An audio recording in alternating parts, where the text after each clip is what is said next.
देखिए, अब हम स्टार्ट करने जा रहे हैं। आज बहुत ही इम्पोर्टेंट लेक्चर है ये, केमिकल इक्विलिब्रियम 2, जिसको हम आयनिक इक्विलिब्रियम कहते हैं। इतने क्वेश्चन बनेंगे इस वाले चैप्टर में से कि विश्वास मानिए 11th क्लास और कंपटीशन नीट हो चाहे जेई हो, हर बार इस वाले चैप्टर में से बहुत क्वेश्चन बनते हैं। तो इसको जरा ढंग से देखें, है ना, और ढंग से समझें एक एक करके।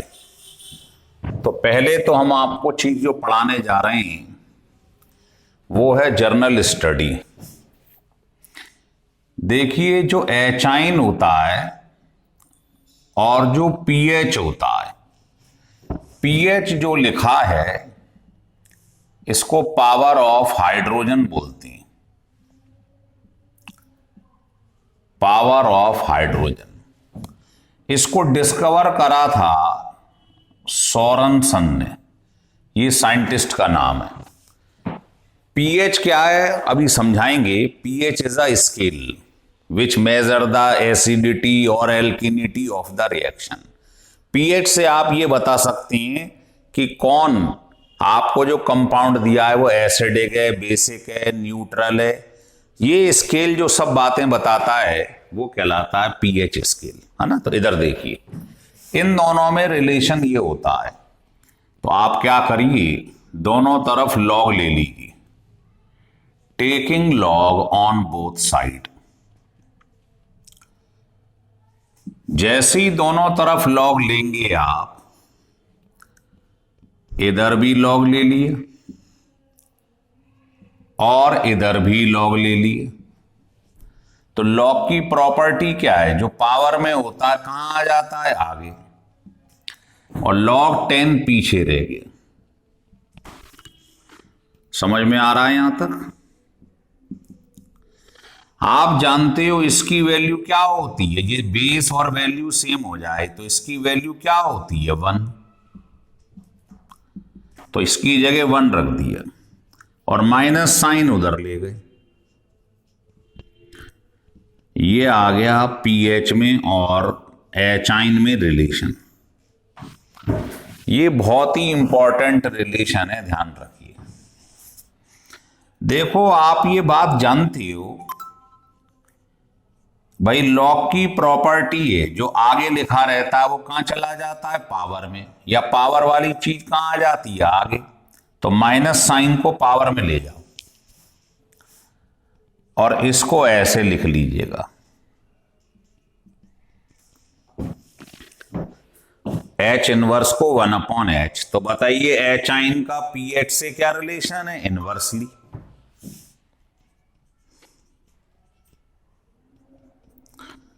और हम जानते हैं, आपने किसी कंपाउंड को पानी में डाल दिया तो जो जितने ज्यादा नंबर ऑफ एचाइंस लूज करता है वो स्ट्रॉन्ग एसिड है। तो नंबर ऑफ एचाइंस क्या होती हैं, एसिडिक कैरेक्टर के डायरेक्टली प्रोपोर्शनल। तो इसका मतलब एसिडिक कैरेक्टर ज्यादा होगा जिसका पीएच कम होगा, इनवर्सली प्रोपोर्शनल। जैसे मैं क्वेश्चन बना दूं कि ABCD 4 सॉल्यूशन है, उनकी पीएच ये दी हुई है, तो बताओ स्ट्रॉन्गेस्ट एसिड कौन सा है, इनवर्सली प्रोपोर्शनल। आंसर ये हो जाएगा, है ना। तो जितनी पीएच कम होगी उतना एसिडिक कैरेक्टर ज्यादा होगा, सिंपल बात है, लिख लीजिएगा। तो अब आप ये समझ लो, P जो होता है उसका मतलब होता है -log-10। P का मतलब ये होता है। अब आपसे कोई कहे पीएच क्या है, पीओएच क्या है, पीके क्या है, पीकेवी क्या है, पीकेडब्ल्यू क्या है, पीकेएच क्या है, ये सब टर्म यूज होने वाले हैं इस चैप्टर में। तो आपको कुछ नहीं करना है, आपको P का मतलब ये लिख लेना है सिमेट्री से।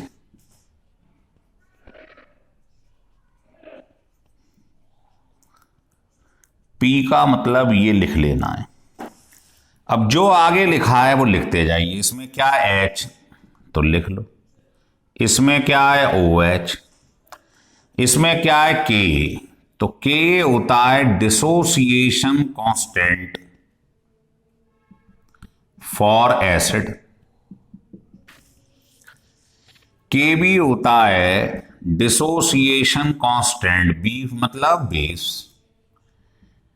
Kw आप पढ़ोगे, इसको कहते हैं आयनिक प्रोडक्ट फॉर वाटर, या इसका एक और नाम है ऑटो प्रोटोलिसिस कांस्टेंट। और KH क्या है, ये लिखा है KH, इसको कहते हैं हाइड्रोलिसिस कांस्टेंट। तो इनका मतलब समझ लीजिए, बाद में यूज होगा ये।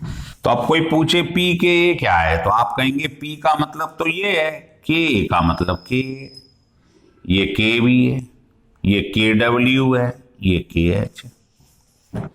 तो पी का मतलब ध्यान रखिए, उसके आगे जो भी लिखे लिखते चले जाओ, लिख लो।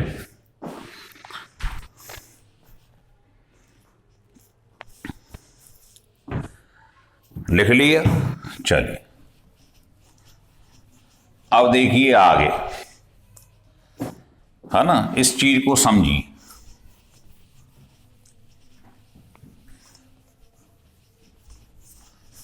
अब ये बताइए, ये तुम्हारे पास वाटर लिखा है, इसको ब्रेक कर दीजिए। बताइए दुनिया के सारे इक्विलिब्रियम कांस्टेंट कैसे लिखे जाते हैं? प्रोडक्ट की कंसंट्रेशन ओवर रिएक्टेंट की कंसंट्रेशन। अब आप क्रॉस मल्टीप्लाई से इसको यहां ले जाइए, बस इसी के मल्टीप्लाई को KW कहा जाता है। KW means ionic product for water. ये देख रहे हो, ये किसके आयंस हैं? वाटर के।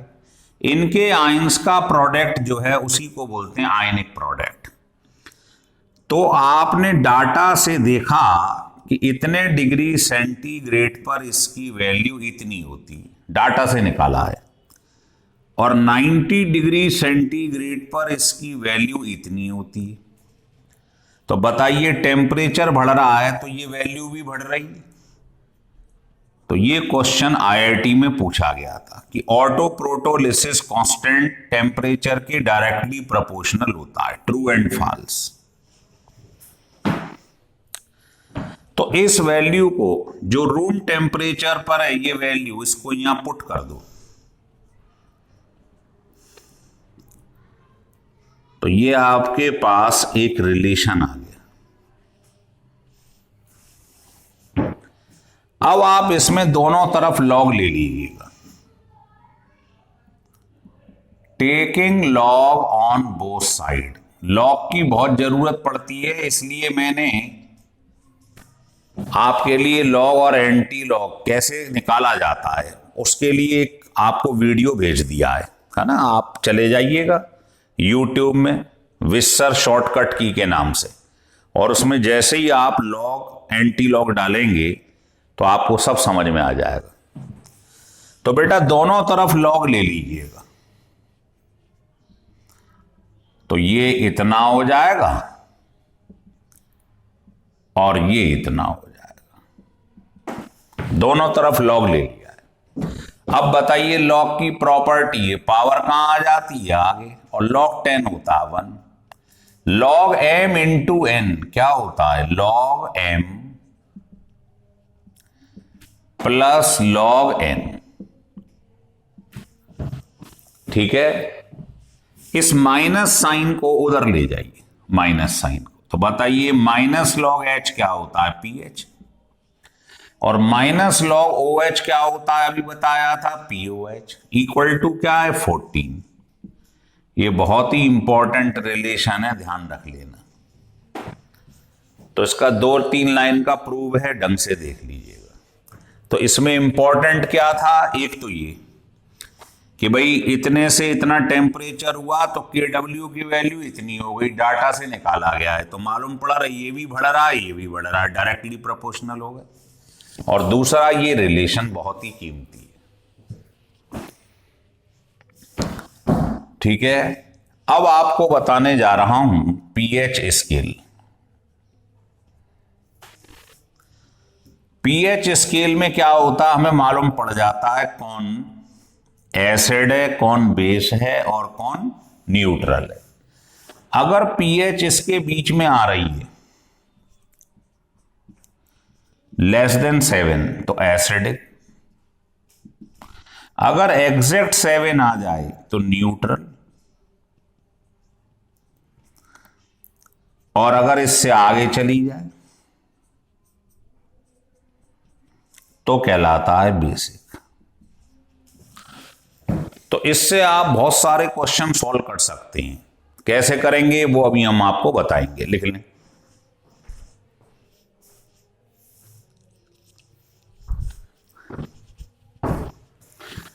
देखिए, जब आपकी ये समझ में आ गया है तो देखिए हेडिंग डाल दीजिएगा स्ट्रॉन्ग इलेक्ट्रोलाइट।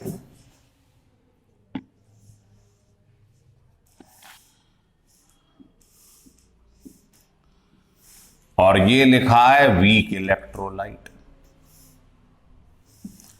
स्ट्रॉन्ग इलेक्ट्रोलाइट वो होते हैं जो 100% आयोनाइज हो जाएं, और जो पार्शली है ना आयोनाइज्ड हो वो कहलाता है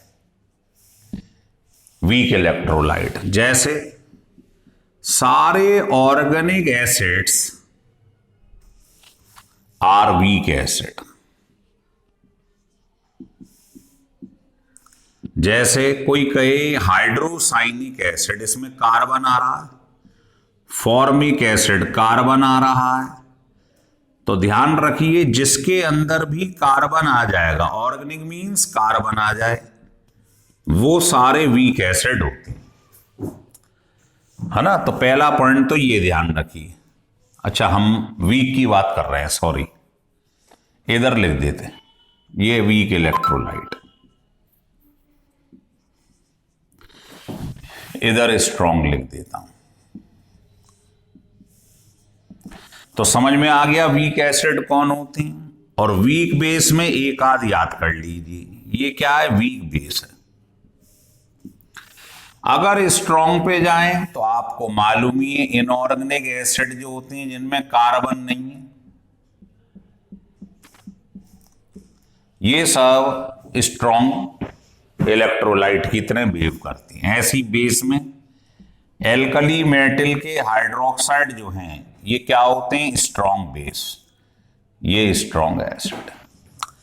अब इस पे क्वेश्चन ही क्वेश्चन बनते जाएंगे। कैसे, देखिए, पहला क्वेश्चन पेपर में ये आ गया कि ये एक सॉल्ट दिया है, ये एक सॉल्ट दिया है ना। ऐसे पेपर में क्वेश्चन बना दिए, ऐसे बना दिए। आपको बताना है ये जो सॉल्ट है इनकी पीएच 7 से कम होगी, ज्यादा होगी, तो आपको क्या करना है, इसमें वाटर मिला देना है, वाटर मिला देना है,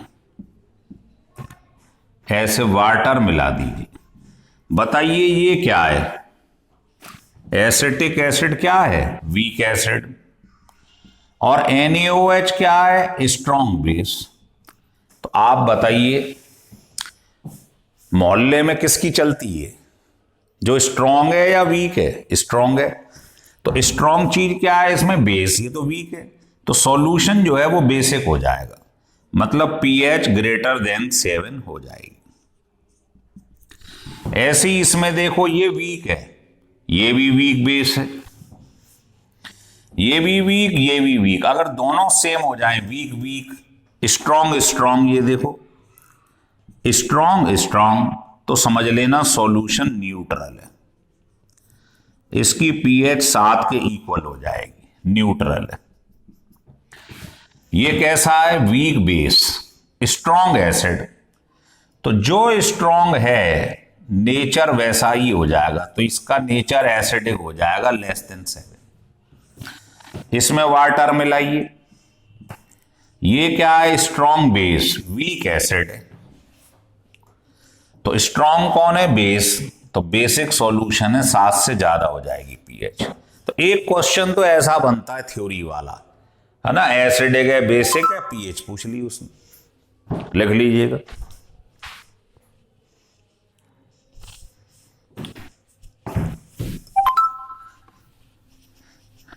दूसरा क्वेश्चन ये बनता है, यहां हेडिंग डाल दो, pH of the strong electrolyte. Strong electrolyte की पीएच निकालने का मेथड अलग है, वीक इलेक्ट्रोलाइट की पीएच निकालने का तरीका अलग है। तो पहले स्ट्रॉन्ग पे चर्चा करेंगे। तो इसका रेडीमेड फार्मूला है, लिख लीजिए, -log n इंटू सी। n इसमें नंबर ऑफ एचाइन है और c जो है वो मोलरिटी या कंसंट्रेशन है ना। ये लगता है स्ट्रॉन्ग एसिड के लिए। तो सिमेट्री से बताओ, अगर स्ट्रॉन्ग बेस होता तो पीएच की जगह ये आ जाता, इसमें n हो जाता नंबर ऑफ OH आइंस और C तो मोलरिटी है ही। ये लगता है स्ट्रॉन्ग बेस के लिए। जैसे क्वेश्चन अगर मैं दे दूं आपको कि 10⁻³ H2SO4 है स्ट्रॉन्ग इलेक्ट्रोलाइट, इसकी पीएच निकालो, तो बताइए क्या करेंगे। ये टूटकर कितने एचाइन देगा? 2, और मोलरिटी गिवन है, ये पीएच आ गई। सॉल्व कैसे करेंगे? ब्रैकेट में आ जाओ, इसको m मान लो, इसको n, तो ये हो जाएगा log m plus log n। अब इस माइनस साइन को अंदर ले जाओ। ये बताओ लॉग की प्रॉपर्टी है, ये पावर कहां आ जाती है? आगे, तो -3 और बाहर से माइनस आ रहा है, +3 हो गया। log 10 तो 1 होता। तो आपको log 2 की वैल्यू पेपर में देगा नहीं, याद रखनी है। ये आंसर आ गया। याद रखिए, log 2, log 3 और log 10 तो आप जानते हैं, इसकी वैल्यू देगा नहीं, याद रखिए।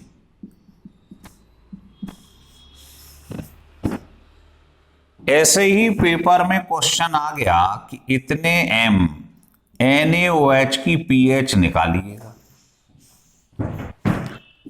तो क्या करना है? बेस है तो POH निकलेगा पहले।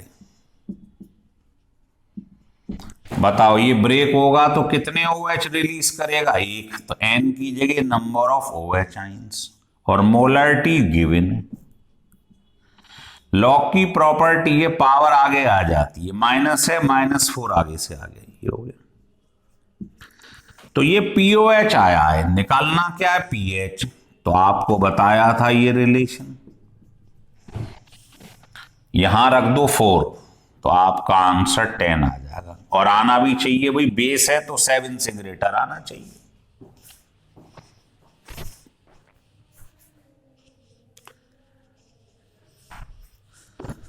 हो रहा है क्लियर? चलिए, तो ये आपने समझ लिया, स्ट्रॉन्ग इलेक्ट्रोलाइट होते हैं, उनके लिए रेडीमेड फार्मूला लगाइए, आंसर आ जाएगा। जैसे मान लो पेपर में कोई कहे कि ये स्ट्रॉन्ग इलेक्ट्रोलाइट है, तो आप इसकी पीएच बताओ। तो अब एसिड है और टूटकर कितने एचाइन देगा? ये 3, तो यहां 3 रख दो बस। और कंसंट्रेशन गिवन, पीएच आ जाएगी, सॉल्व कर, है ना। तो ये ध्यान रखना है। और अगर आपको चकमा दे दे कि मान लो इसी क्वेश्चन में कोई कह दे ये लिखा हुआ है, अब आपको मालूम ही ये कैसा एसिड है ना, फिगर बना के देख लीजिएगा, आपको सिखाया हुआ है। तो मालूम है ये मोनोबेसिक एसिड है, क्योंकि O के संग जो H होता है वही रिलीज होता है वाटर में डालने पर, ये थोड़ी होंगे। तो ये मोनोबेसिक है, ध्यान रखिएगा, टूटकर एक एचाइन देता है, मोनोबेसिक एसिड। तो आप इस फार्मूले में जब वैल्यू रखेंगे तो N की जगह क्या रखेंगे? 1। ये ध्यान रखना, यहां गड़बड़ हो जाती है। देखने में लग रहा है ये 3 HN देगा, पर ये मोनोबेसिक एसिड है, टूटकर 1 HN देता है। H3PO3 डाई बेसिक है, 2 देता है, ध्यान होगा आपको।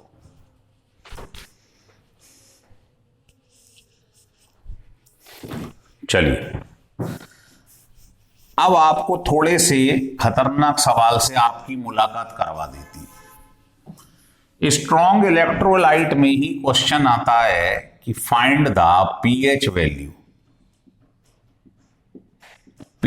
Value of 10 to the power इतने HCl। ये क्वेश्चन इतनी बार आ चुका है, जेई में भी और स्कूल में भी हर बार आता है ये क्वेश्चन। क्यों? देखिए, ये क्या है, स्ट्रॉन्ग इलेक्ट्रोलाइट है, तो आप क्या करेंगे, ये फार्मूला लगा देंगे। बताइए, ये ब्रेक होगा तो कितने HN लूज करेगा, 1। और C क्या है, मोलरिटी, तो -8 आगे आएगा, +8 हो जाएगा। अब आप बताइए, एसिड की pH 7 से ग्रेटर आ सकती है? नहीं, <7 होती है। तो ऐसे क्वेश्चन जब आ जाए, आंसर देख लिया करो। एसिड है तो pH 7 से कम आनी चाहिए, ज्यादा आ रही है तो इनमें क्या करते हैं, डाइल्यूशन इंक्रीज कर देते हैं, वाटर मिला देते हैं, तो लेवल में आ जाएगी pH। देखो कैसे। तो इसका जो सेकंड स्टेप है, ये तो लिख दो, ये एडमिसिबल है, होगा ही नहीं। तो कैसे करेंगे, HCl को ब्रेक करिए और इसमें वाटर डाल दीजिएगा। तुम्हें मालूम है वाटर की pH 7 होती है, वाटर न्यूट्रल है। तो आपको पढ़ाया गया था, आज की शुरुआत यहां से हुई थी। वाटर की pH होती है 7, न्यूट्रल है, तो HN आ गया जी। और वाटर न्यूट्रल है क्योंकि उसमें H और OH सेम होता है। तो वाटर का HN और OH तो मुझे मालूम है, ये रहा। और HCl का दिया हुआ है 10 टू द पावर -8। इसका देखो, इसके आगे 1 है, ये भी 1 है। तो स्ट्रॉन्ग इलेक्ट्रोलाइट वो होता है जो पूरा पूरा ब्रेक हो जाए। ये 1 है तो ये भी 1 है, पर ये तो दे रखा है 10 टू द पावर -8, तो ये भी इतना ही होगा। ये समझ में आ रहा है, ये इतना गिवन है, इसके आगे 1 है तो ये भी 1 है। अगर ये x होगा तो ये भी x होगा, तो ये इतना दिया हुआ है तो ये भी इतने इतने होंगे। और इसकी वैल्यू मुझे वाटर की मालूम ही है। अब ये बताओ, इसमें जब इसे मिलाऊंगा वाटर को, तो टोटल HN, इसको कहते हैं common ion effect. Total ion कितने हो गए बताइए, तो इन दोनों को ऐड कर लीजिए। तो बताइए, क्या मैं इसको 10 टू द पावर -7 को ऐसे लिख लूं? तो ये हो जाएगा इतना। ये टोटल HN आ गए। बस अब खत्म क्वेश्चन। pH क्या होता है बोलिए, -log HN। ये जो HN की वैल्यू आई है टोटल, इसमें रख दो, आंसर आ जाएगा। इसको सॉल्व कर लो जैसे मैंने बताया हुआ है, m × n मान के। log 11, log 10 तो 1 होता है, तो log 11 होगा 1 पॉइंट समथिंग, 8 में से माइनस कर दो, ये आ जाएगा अप्रॉक्स में। तो बताइए, 7 से कम pH आ गई नहीं आ गई? फिर समझ लो। देखो, कोई भी क्वेश्चन आ जाए, पहले देखो ये एसिड है तो अपने दिमाग में सोच लो एसिड की pH 7 से कम होती है, आपको मालूम है pH स्केल में। तो आपने इस फार्मूला जो स्ट्रॉन्ग इलेक्ट्रोलाइट का ये लगा दिया, ये टूटने पे HN देगा 1, N मतलब नंबर ऑफ HNs, और C कंसंट्रेशन गिवन है। तो सॉल्व करने पे आंसर 8 आ गया, जो आ नहीं सकता है, एसिड का 7 से कम आना चाहिए। तो आप लिख दो ये एडमिसिबल है, हो नहीं सकता है। फिर क्या करेंगे, इसमें वाटर मिला दो। तो इसकी वैल्यू दी हुई है इतनी, और ये स्ट्रॉन्ग इलेक्ट्रोलाइट है, तो टूटकर इसके आगे 1 है तो इसके आगे भी 1 है, तो मतलब वैल्यू सेम आएगी। और वाटर में मालूम है आपको ये रिलेशन, वाटर की pH 7 होती है, स्ट्रॉन्ग वो है न्यूट्रल है, तो यहां 7 रख दो। तो वाटर के केस में जितने HN होंगे उतने ही OH होंगे, क्योंकि वाटर न्यूट्रल है, ये दोनों सेम है। इनकी वैल्यू ये रख दी। अब ये बताओ टोटल एचाइन कितने हो गए इसको मिलाने से, इनको ऐड कर दो, टोटल एचाइन आ गए, फार्मूले में रख दो यहां एचाइन, पीएच आ जाएगी। तो स्टेप समझो सारे के सारे।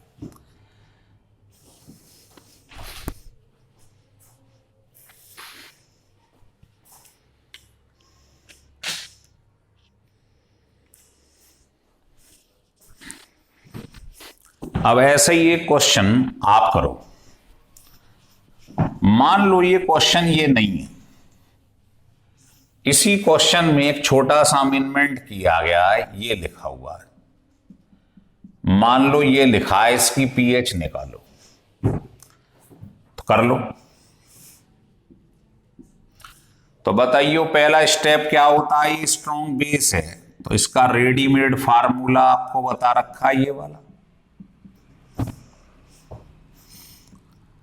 अब आप इसकी जगह पर तोड़ के नंबर ऑफ OH कितने हैं 1, कंसंट्रेशन कितनी है ये रही, तो बताओ 7 आ गया। और हम जानते हैं pH प्लस POH होता है 14, तो POH रखोगे तो pH क्या आ गई 7। ये हो नहीं सकती क्योंकि बेस की pH 7 से ग्रेटर होती है, ये तो 7 आ रहा है, न्यूट्रल आ रहा है, गलत हो गया। तो पानी मिलाना पड़ेगा। कैसे? बिल्कुल वही तरीका है जो अभी अपनाया था, तोड़िए इसे, वाटर मिला दीजिए। बताइए NaOH स्ट्रॉन्ग इलेक्ट्रोलाइट है, इसके आगे 1 है, इसके आगे भी 1 है, तो इसकी वैल्यू दी है 10 टू द पावर -7, तो इसकी भी इतनी हो जाएगी। और वाटर की वैल्यू कभी देगा नहीं, आपको याद रखना है, न्यूट्रल है तो इतनी सेम होगी। तो बताओ अब टोटल OH कितने हो गए, इनमें तो कॉमन आयन हो नहीं रहा, सेम आयन नहीं, ये भी OH है ये भी OH है, तो टोटल OH आयंस कितने हो गए सोचिए, दोनों ऐड कर दो। बताइए ये आ गए टोटल OH। और जैसे ही OH आ जाएं POH निकाल लिया करो, रख दो इसकी वैल्यू।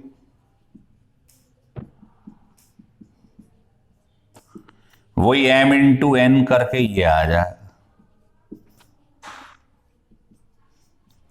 ये POH आ गई, निकालनी हमें क्या है pH, 14 में से माइनस कर दो, ये आ गया आंसर। अब सोचिए बेस था तो इसकी pH 7 से ग्रेटर आनी चाहिए थी, आ गई, देख लो। तो इस तरीके से क्वेश्चन सॉल्व करना है।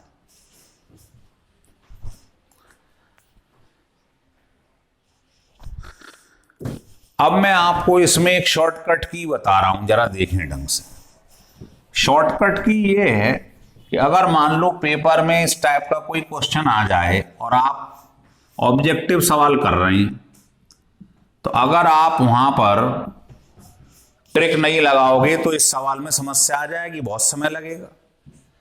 तो ये ध्यान रखिए कि अगर आपको कोई क्वेश्चन ऐसा दिखाई दे रहा है, देखो हवा में ही दिखाई दे रहा है कि इसकी pH 7 आ जाएगी, गड़बड़ हो रही है, वाटर मिलाना पड़ेगा, तो बेस की pH क्या आनी चाहिए 7 से ज्यादा। तो ध्यान रखना ये जो लिखा है 7, 8, 9, तो इसका आंसर अगर बेस है तो 7 से और 8 के बीच में आंसर आएगा, 7 से थोड़ा ज्यादा। जैसे इसका आंसर क्या आएगा, इसमें वाटर मिलाना पड़ेगा और बेस है तो 7 से थोड़ा ज्यादा आंसर आएगा। समझ में आ रहा है? इसकी pH ये आ जाएगी इसके बीच में। और अगर मान लो मैं पेपर में कोई ऐसा सवाल दे दूं या ऐसा क्वेश्चन दे दूं, अब आप इसकी pH चेक कर लो, ये आ रही है ग्रेटर देन 7, सॉल्व करके देख लो, अभी करा था मैंने। तो मुझे इसमें वाटर मिलाना पड़ेगा, तो एसिड की pH कहां आनी चाहिए 7 से कम, तो इसका आंसर आएगा 6 और 7 के बीच में। मतलब एसिड है वाटर मिलाया तो इसके बीच में, बेस है वाटर मिलाया तो आंसर इसके बीच में। बस ये है ट्रिक, आपको याद रखनी है। जैसे कोई पूछ ले इसकी pH या इसकी क्या होगी, तो आप कहोगे 6 और 7 के बीच में। इसकी पीएच क्या होगी, तो आप कहोगे इसकी पीएच आएगी 7 और 8 के बीच में। ये शॉर्टकट की है। लेकिन हां, अगर पेपर में ऑप्शन आपको ऐसे ही दे दे सारे, इसके ऑप्शन दे दे 7.1, 7.2, 7.3, तो सॉल्व करना पड़ेगा।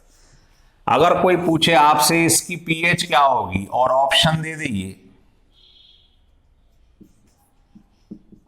ऐसे दे दे, तो आप समझ लेना ये बेस है ना। बेस है तो तुरंत इसका पीओएच का फार्मूला लगाना। फर्स्ट स्टेप n इंटू सी, -7 आगे आ जाएगा, माइनस ऑलरेडी ये 7 आ गया।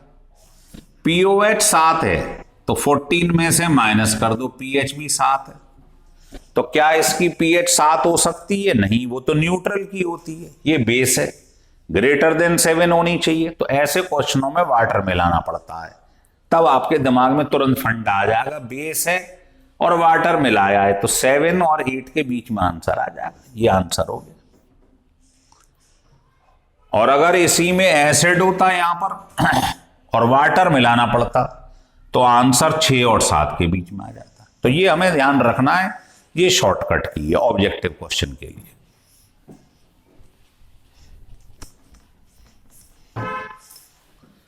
आ रहा है समझ में? जैसे मान लो पेपर में कोई क्वेश्चन ये दे दिया जाए, मान लो कि इसकी पीएच निकालो, तो आप बेस देखते ही, स्ट्रॉन्ग बेस देखते ही आपका दिमाग चलना चालू हो जाएगा। ये फार्मूला तो ये लिखा है, हाथ तेज चलने चाहिए। तो टूटकर कितने OH दे रहा है ये, तो ये आ जाएगा 8 POH, और पीएच में 14 में से माइनस कर दो। तो सोचो बेस की पीएच 7 से कम हो सकती है? नहीं। तो वाटर मिलाओगे। अब वाटर मिलाने का मतलब है बेस में आंसर 7 और 8 के बीच में आ जाएगा। बस ये ध्यान रख लो, अगर पूरा सॉल्व नहीं करना है तो ऑब्जेक्टिव क्वेश्चन है ना। और अगर मान लो पेपर में कोई आपसे ये कह दे कि साहब ये लिखा हुआ है, ये स्ट्रॉन्ग एसिड है, इसकी पीएच निकालो, तो एसिड की पीएच का रेडीमेड फार्मूला क्या है, आपको सिखाया गया है, ये होता है। तो आप क्या करेंगे, इसमें जल्दी से नंबर ऑफ एचाइंस रख देंगे, और ये आ गया 7। तो बताओ क्या पीएच 7 एसिड की हो सकती है? नहीं, न्यूट्रल की होती है। तो क्या करेंगे, वाटर मिलाएंगे। तो वाटर मिलाएंगे तो एसिड है, तो आंसर क्या आना चाहिए, 7 से कम। तो 6 से 7 के बीच में आंसर आ जाएगा। तो ये वाटर मिलाने वाला जो फंडा है, इसको डायरेक्ट याद रख लो, ऑब्जेक्टिव सवाल में काम आएगा बहुत। तो यहां तक हमने स्ट्रॉन्ग इलेक्ट्रोलाइट की पीएच सीख ली और जर्नल स्टडी सीख ली है। अब हम अपने सेकंड लेक्चर में आपको सिखाएंगे कि वीक इलेक्ट्रोलाइट की पीएच कैसे निकालते हैं, किसी मिक्सचर की पीएच कैसे निकालते हैं, इस पे चर्चा करेंगे। तो ये बहुत ही इंपॉर्टेंट वीडियो है, लेक्चर नंबर 1 आयनिक इक्विलिब्रियम का। इसको 2-3 बार पढ़ें और नोट्स बनाएं, तो आपको बहुत अच्छा समझ में आएगा। और अगर अच्छा समझ में आए तो इसको सब्सक्राइब और लाइक अवश्य कीजिएगा।